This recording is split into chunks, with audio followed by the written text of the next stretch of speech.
Well, I'd like to thank the ICON board for inviting me here tonight, and I'd like to thank all of you for coming. I hope I can pass on some useful information and shed some light on some rather controversial and frankly fairly confusing issues, national security issues facing our nation today. Let me give you an example. I did an interview with Sky News on Saturday. That's the British sister station of Fox News. And the interviewer wanted to talk to me about the Iran deal. And she said, I mean, what is Trump doing? Hillary Clinton says that this deal is essential to U.S. national security. To my response to that was, is there anything Hillary Clinton would not object to that Donald Trump said? But she asked another question that actually was, I think, even more important. And she said, look, the British, French, German prime ministers all say Trump is wrong. The head of the European Union says Trump is wrong. They all said we have to stick with this nuclear deal, that it's crucial to international security, that it's working. What do you say to that? And I said, well, isn't it interesting that these European elites from thousands of miles away are dictating solutions to Middle East security solutions and saying Donald Trump is wrong when the Israeli and Saudi governments immediately endorsed Trump's speech rejecting the Iran deal last Friday? Don't you think that's interesting? And then there was silence. And she said, well, yeah, I guess you could look at it that way. And I just say that because it's very hard to get your finger on what's going on here, because the mainstream media and the Democrats are working so hard to push a particular perspective. You have to assume, based on what they're hearing, that you'd have to be mad to be against this nuclear deal, but that's not the case. Now, I originally was going to give a history of Iran's nuclear program, starting with how it originated with the Atoms for Peace program under the Eisenhower administration, but things changed a lot since I was invited to do this talk in August of 2016. So I'm going to talk about two things. I'm going to talk about the Iran deal. Is it a good deal? And I'm going to talk a little bit about what's going on with North Korea. I don't have a good solution for North Korea, but because I think there's a strong possibility that the Iranian and North Korean nuclear programs are collaborating, I think it's important to talk about that, and of course that's quite in the news right now. Well, in August of 2016, we were all hoping for the end of that terrible presidential campaign. And most of the country thought Hillary Clinton would be our next president. And if that happened, this Iran deal would never go away because she was going to stick with it. Probably she would have made it worse. But Donald Trump won the election, a candidate who ran saying that he would tear up this deal or substantially renegotiate it. And what's happened this year has been interesting because he had two opportunities to certify to not certify this agreement to Congress in April and in July of this year. And on Friday, he decided not to certify and to ask Congress to fix it. Now, certification means under a law passed by Congress that the president every 90 days has to certify that this agreement is in the national security interests of the United States and that Iran is complying with the agreement. The president gave the certification twice this year at the urging of his advisors. They said there's a policy review ongoing, and they gave a number of reasons for sticking with the deal. The president didn't agree with them, but he went along until last week. He said on Friday that he was not going to certify the deal because he doesn't think it's in the interest of the United States. But he also said that if Congress doesn't fix the agreement, he's going to pull out. And I'm happy to say that the president said that because he spoke to my former boss, John Bolton, Thursday afternoon. The president's advisors had been blocking Mr. Bolton from speaking with the president and to present a policy option that the president wanted. The president didn't say, I'm going to get out, but I want an option to get out. His advisors wouldn't prepare one. Bolton wrote one. He wasn't permitted to see the president, so Bolton published it in National Review. And he pressed the White House to ask, can I please see the president? Fortunately, the president called him Thursday. They had a great talk. Many of Bolton's ideas were put in that speech, and something that wasn't in that speech that I'll reveal here tonight. The president agreed to sit down with Mr. Bolton to talk about this issue. And look, Why would you be blocking a president from hearing someone with Mr. Bolton's background? What's the harm in providing the president with the full range of advice? I don't want to make this speech of a criticism of the president's cabinet, but I'm sure you have your own thoughts on that. Well, so what is this nuclear agreement? It's called the Joint Comprehensive Program of Action, the JCPOA. It is a nuclear agreement negotiated by the Obama administration, and its supporters say it's supposed to keep Iran a year away from a nuclear weapon, to close off all pathways to a nuclear bomb, that it has the toughest inspections ever for an arms control agreement, that it will deny Iran, well, it forced Iran to disable a heavy water reactor, which would be a source of plutonium, and Iran will get another reactor in its place. Now, uranium enrichment is blocked under this process. Uranium enrichment is the process to concentrate the uranium isotope uranium-235, which is fissile. That means it can undergo and sustain a fission nuclear reaction, either for a power reactor or for a nuclear weapon. Heavy water reactors are sources of plutonium. Plutonium is a big problem because it is a more powerful and lighter nuclear fuel, which is a big deal when you're making a missile. Weight is an issue. You want to have a plutonium weapon in the missile if possible.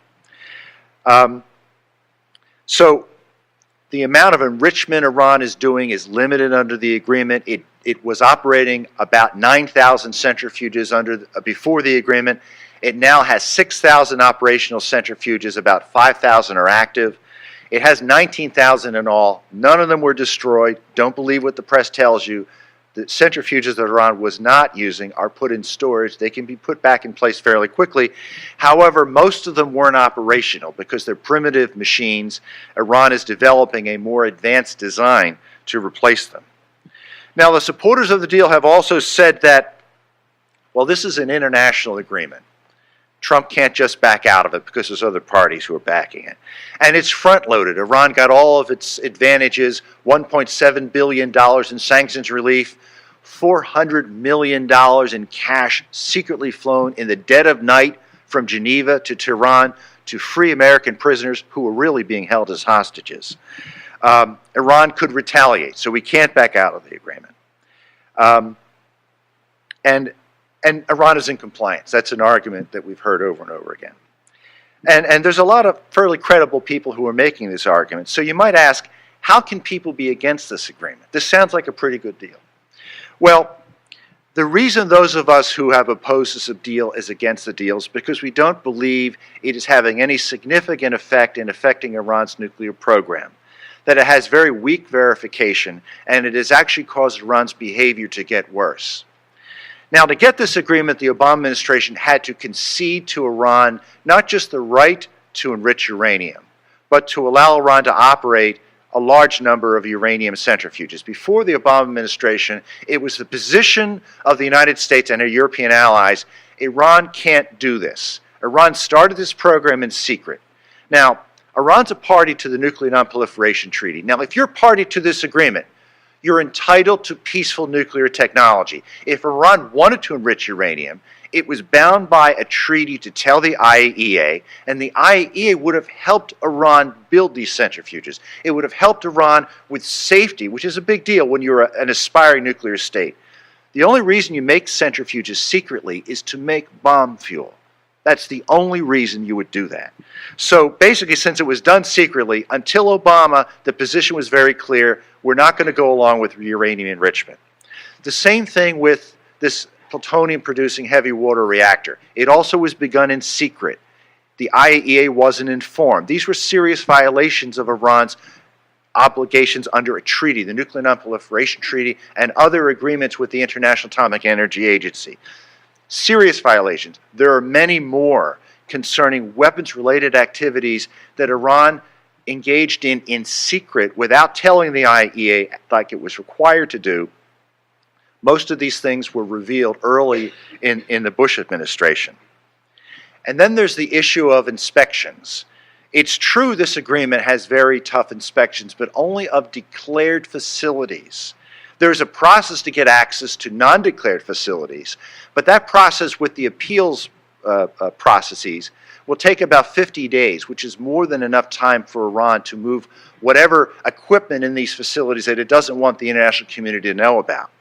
And Iran is not permitting the IAEA to inspect military sites. If there's nuclear weapons-related activity going on, that's where it's taking place.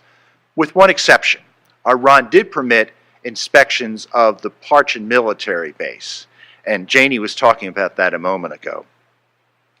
Iran allowed an inspection of that site in August of 2015, but only if Iranians could inspect it.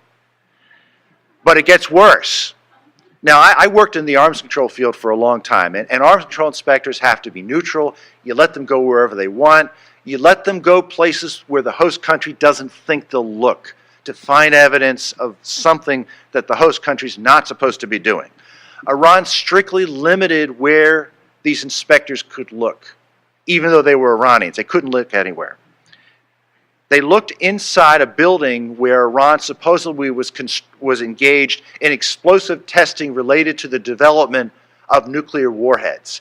Now, this was such a notorious facility, there was satellite imagery of the Iranians removing a layer of dirt, of doing construction to this building to hide whatever they were doing there. So, when the photographs were taken of this facility, there was this room where equipment obviously had been moved. The room had been renovated and painted because the Iranians were trying to hide evidence of whatever it is they were engaged in.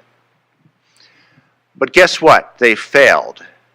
Despite their efforts to hide evidence of their nuclear activities, Wall Street Journal reporter Jay Solomon wrote in the summer of 2016 that particles of highly enriched uranium were found at this facility. Now, it's funny that the Iranians and the North Koreans keep making the same mistake. They underestimate the capabilities of Western scientists, the very low threshold that Western scientists have to detect nuclear particles. The North Koreans have been burned by this repeatedly. They think they've sanitized the facility, and the IAEA or the US finds it anyway. This was so serious that even Obama officials acknowledged that that proves that Parchin was being used for a nuclear weapons program. So, the equipment was moved. Iran was engaged in some type of nuclear weapons-related work. Where is that equipment? What were they doing? We still don't know. The assumption has to be the equipment was moved somewhere else and is in operation, and the IAEA doesn't have access to it. So when you hear people go on television and say, this deal has such a great verification mechanism, they had to explain Parchin, and where's that Parchin equipment? Where is it being used? My concern is that this agreement legitimizes Iran's nuclear program and will allow it to make many, many nuclear weapons when it expires. Most of its major provisions expire in 8 years. In 15 years, there will be no restrictions at all on Iran's nuclear program. In 15 years, right now, Iran has to limit the amount. It's allowed to enrich uranium, but it has to send all but 300 kilograms out of the country. It's being sent to Russia. I got to tell you, I got a problem with that. But it's not losing anything. Every ounce of enriched uranium it sends out of the country is being replaced with an equivalent amount of uranium ore. So Iran is exchanging this enriched uranium. It is perfecting its capability to make nuclear fuel. It's also allowed to develop advanced centrifuges while the deal's in effect. So does it have less enriched uranium to make weapons with? Yes, that's true. That makes it harder for it to get to a nuclear weapon. But the expertise is growing significantly while this agreement is in effect. That's why Ambassador John Bolton has been absolutely clear, and I've also been clear on this, that if we're going to fix the deal, and that's what some Republicans want to do, no enrichment, no plutonium-producing reactor, strict inspections, anytime, anyplace inspections, and the Obama administration promised these things. They promised these things early in the nuclear talks. In January 2015, before this agreement was announced, they said there'd be anytime, anyplace inspections. The Iranians wouldn't agree. Also left out of the deal are ballistic missiles. Now, the missiles Iran are developing are not being developed to shoot monkeys into space or explosive warheads. They are a nuclear weapons delivery system. Iran is the only nation in history to have missiles with a range of 2,000 kilometers or longer without being known to have nuclear weapons. That's the purpose of these missiles. The purpose is to fire missiles at Israel, at Europe, and eventually at us. It was an unacceptable concession to leave missiles out of this agreement. They were going to be in the agreement as of early 2015. But the Iranians balked, and they were removed. Now, there's two parts. Some people say there's two parts of this agreement. There's the Joint Comprehensive Plan of Action. There also is a Security Council resolution passed just after this deal was announced that endorses and implements the deal. And missiles are mentioned in there, although existing Security Council resolutions on missiles were substantially weakened in this resolution. But it doesn't matter because Iran said after this resolution passed, it would refuse to abide by it. It only said it would abide by the JCPOA, that it would not abide by the Security Council resolutions that try to tie up some loose ends that Iran would not agree to. It allowed the Obama administration to claim these things were covered, but they really weren't covered. And I'll point out one other issue that is very important. This agreement is not a treaty. It should be a treaty. It was voted on and ratified by the Iranian parliament, but the U.S. Senate was not permitted to vote on it as a treaty. This should have been voted on and ratified with a two-thirds vote. You see, good governments mean you bring Congress in. Congress is a co-equal branch of government.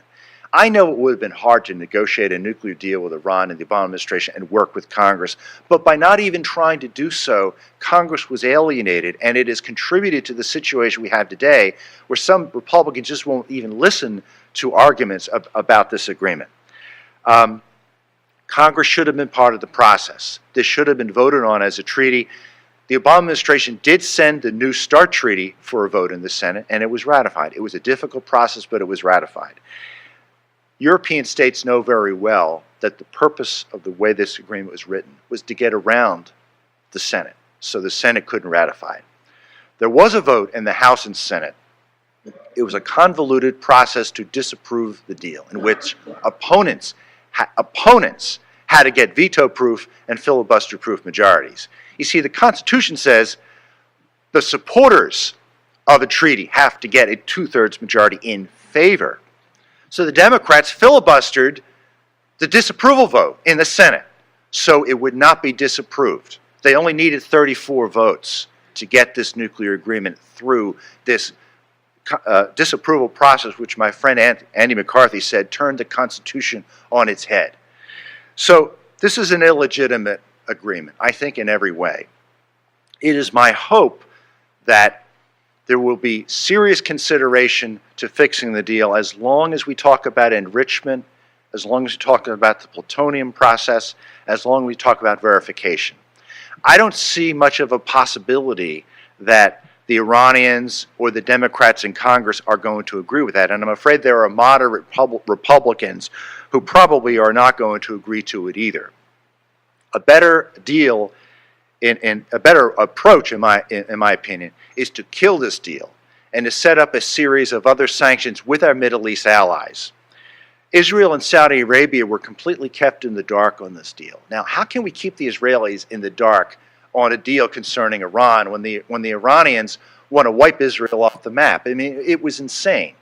When the Clinton administration negotiated a nuclear agreement with North Korea, as bad as it was, the Chinese and South Koreans were at the negotiating table. But our allies in the Middle East were left out of it. And as I said before, what business do European elites in Europe have dictating security solutions for states in the Middle East and not asking them, do they want this agreement? And they didn't want it. There have to be sanctions put in place that bar nuclear technology to Iran forever or until it changes its ways. Under this agreement, Iran's nuclear program will be legitimized, and there will be no bar to Iran buying any of the nuclear technology at once.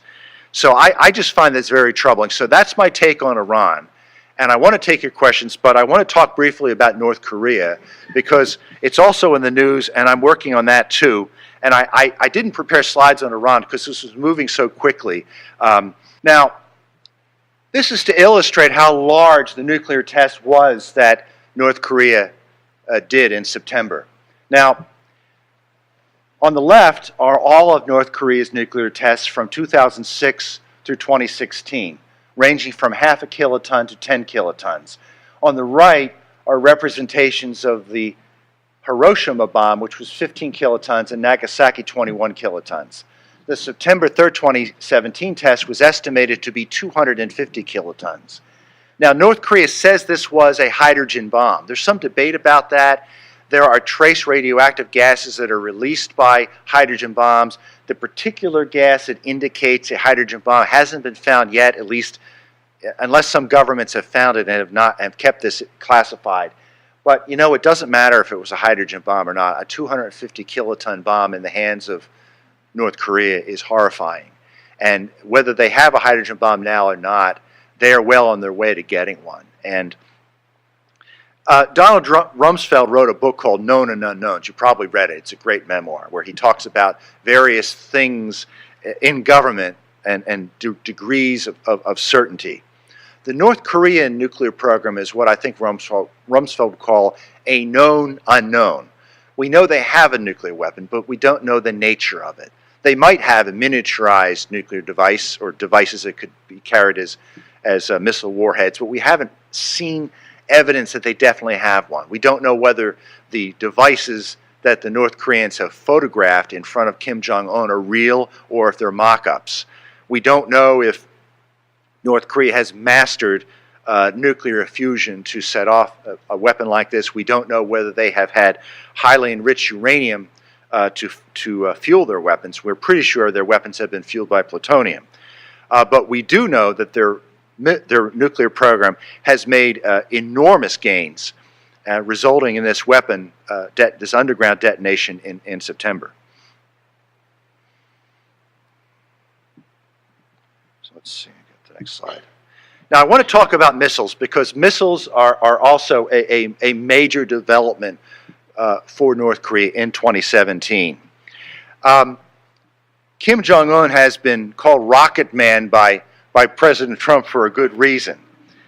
He's launched 83 missiles since 2011. His father launched 16. His grandfather launched 15. And you can see how they're represented here. There have been 19 missile launches in 2017, but some of them have been very significant. Now, this is a representation of two very dangerous missiles that were tested by North Korea in 2017. Now, the circle in the middle is a KN-17, a KN-15 that was tested twice in February and April. Why this is so dangerous? This is called a medium-range ballistic missile, which has a range of 1,000 to 3,000 kilometers. This is so dangerous because it's solid-fueled, meaning it can be hidden, and it can be taken out and fired within about 20 minutes with very little personnel and support vehicles. That means our spy satellites are not going to see it before it launches. And you can see the range of it means it can hit all of Japan. It can hit all of our bases.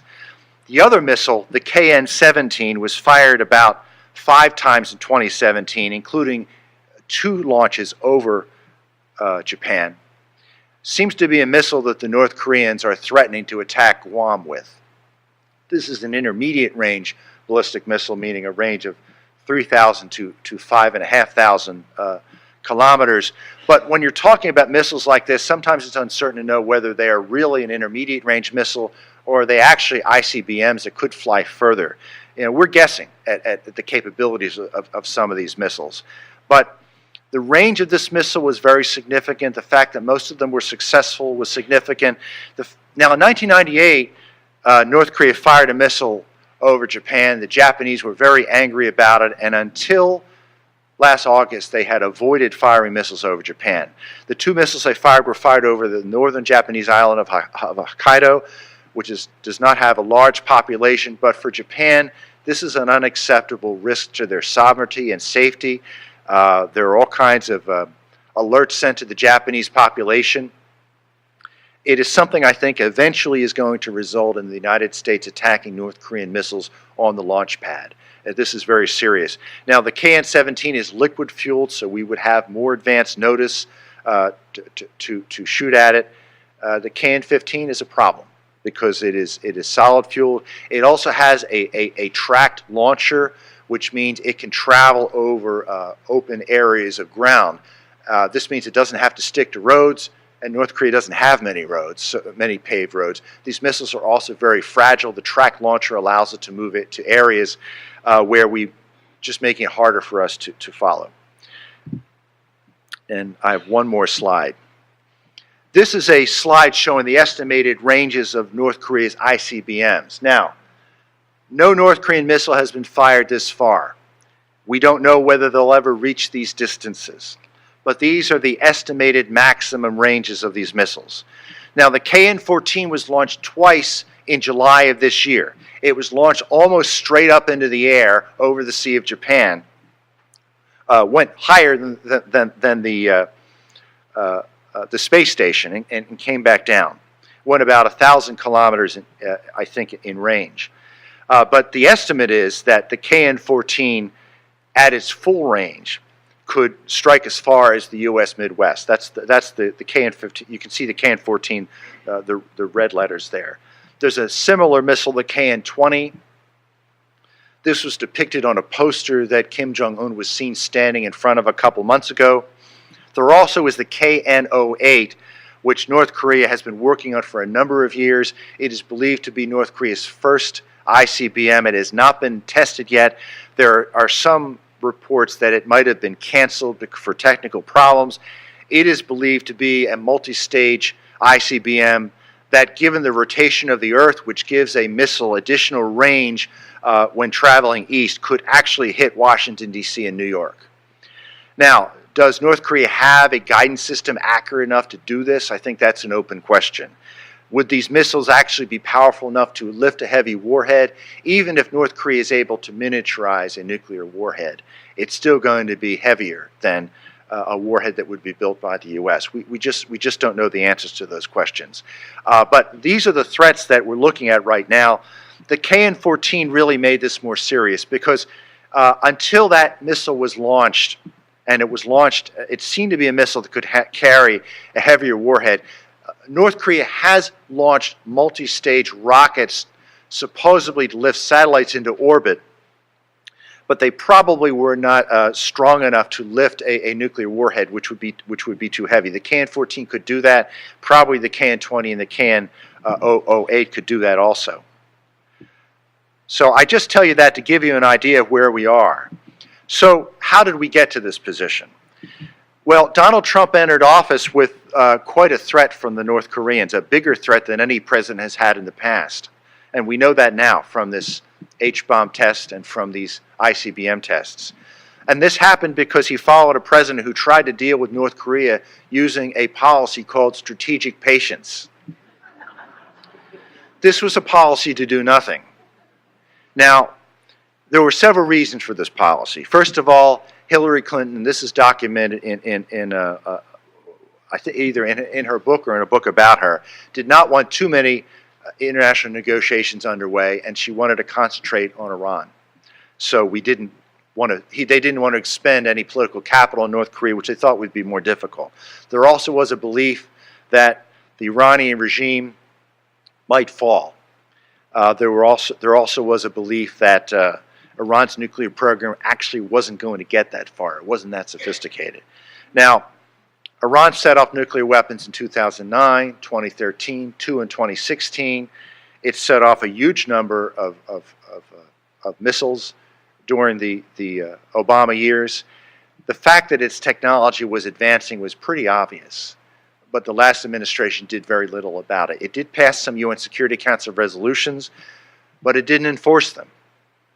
Some fairly tough resolutions were passed in late 2016. But we know in the first quarter of 2017, trade between China and North Korea grew by 37% over the similar quarter in 2016. That's because China was not enforcing Security Council resolutions. These resolutions were passed, which gave Western governments, including the Obama administration, the opportunity to say they did something about this. But they didn't do anything meaningful about it. And when these resolutions were passed, they didn't back them up. Well, as you know, Donald Trump has taken a different approach to North Korea, and he's been heavily criticized for it. His public criticism of the North Korean leader, his mocking of the North Korean leader, is something that certainly is different than what we've seen from other presidents. His mocking of China, his Twitters that repeatedly come out telling the Chinese, all right, fine, you gave it a try, thank you very much, and mocking them for their trade with North Korea. His speech at the UN General Assembly, in which he threatened to totally destroy North Korea if it threatened the United States or its allies. I think the jury's still out on whether this is working, but there's some evidence that it might be working. China actually is enforcing Security Council resolutions and is going beyond what it agreed to at the UN, which is very unusual for China. It's cut off banking ties with North Korea. It is telling all North Korean businesses to stop doing business in China, and hopefully it is going to back some very tough Security Council sanctions that were implemented in September after the September nuclear test. That's going to cut off a significant amount of revenue from North Korea from coal and iron ore sales. North Korea still is allowed to buy oil from China, but there are limits on how much oil it can buy. I think the Chinese are worried. I think they're worried because they don't know what Trump will do. I think the North Koreans are worried because they don't know, and I think this is actually a good thing. No one was afraid of Barack Obama. They knew he wasn't going to do anything. The Iranians knew that. The North Koreans knew that. The Chinese knew that. The Russians knew that. The North Koreans don't know what Trump is going to do. The Chinese don't know what Trump is going to do. Radiation has drifted into China after the last nuclear test. Not a lot of it, but enough for the Chinese to declare an emergency in certain border regions. If the North Koreans keep testing these huge underground nuclear devices, eventually there's going to be a breach, and a lot of radiation is going to be released into the atmosphere. So as much as China wants to use North Korea as a proxy state to interfere with us and to cause us problems in the region, I think Trump is making the message to China that North Korea is a bigger threat to China right now because of the possibility of a nuclear accident, one of these missiles going off course, maybe hitting China or Japan or Taiwan or the Philippines. I mean, we don't know. When you're firing a missile at such a range, they could hit in a number of areas. The Chinese do not want a conflict on the Korean Peninsula. And for years, although in one way they've been tolerating and maybe they've been encouraging the North Koreans to make trouble with us, the Chinese are also very angry at a lot of the things the North Koreans have been doing, especially the nuclear tests. This is not something that China wanted. But the North Koreans have known they could get away with it because the Chinese would only go so far. I'm hoping that day is changing. There are some indications, some conflicted indications that the Chinese are trying to reach out to conservative groups to try to figure out the Trump administration, maybe to send a signal to them. I don't know whether that means anything. I'm hoping it means that the North Koreans are worried and they might be willing to deal. I know they're insisting that they're not going to give up their nuclear program in any talks, but I don't think talks are off the table. I think Trump is saying if there are negotiations, they will not be appeasement like we've done in the past. We're not going to buy off the North Koreans. We're not going to give them light water reactors like Clinton did in the agreed framework of 1994. It's going to be a deal that denuclearizes the Korean Peninsula and addresses the threat from North Korea. It's going to be hard, and there's no easy answers. I do a lot of media interviews, and the hosts always want me to tell them when we should start bombing. And I say, we really don't want to talk about that because the prospect of a war with North Korea is a horrible prospect. The likelihood that there would be a catastrophic retaliation against South Korea with the huge number of artillery pieces and rockets and missiles, chemical weapons, biological weapons, just over the DMZ. They'd all be fired at Seoul. Millions could be killed. This isn't an option we want to contemplate. Maybe military action against North Korea will be necessary, and I agree with Trump, this can't be kicked down the road again, because I think the purpose of this program is no longer a deterrent. I think it is an offensive program that North Korea one day will use to unify the Korean Peninsula on its terms and drive us out of the region. I think that's coming. I think that's the purpose of this program. But before we even contemplate military action, we have to go down every peaceful avenue. pursue every sanctions possibility. Stop North Korean ships at sea, shoot down North Korean missiles. But bombing North Korea, that's something we can't do until we know we've gone down every other avenue, because we can't risk this confrontation unless we're sure that we've gone through every other option. You know what the Democrats and the media is saying about Trump's approach to North Korea? He's an unconventional president. He's an insurgency. He's an insurgent president. And I don't know that traditional diplomacy is going to work with Kim Jong-un. So whether you like Mr. Trump or not, so far, that's to say, I think the jury's out. I think there are some positive indications. I just can, hope and pray that we will get through to the North Koreans, we will get through to the Chinese to stop a conflict. So I've gone through these two rather perplexing and unsolvable nuclear questions very quickly. I hope that wasn't confusing. And I thank you for coming tonight, and I welcome your questions.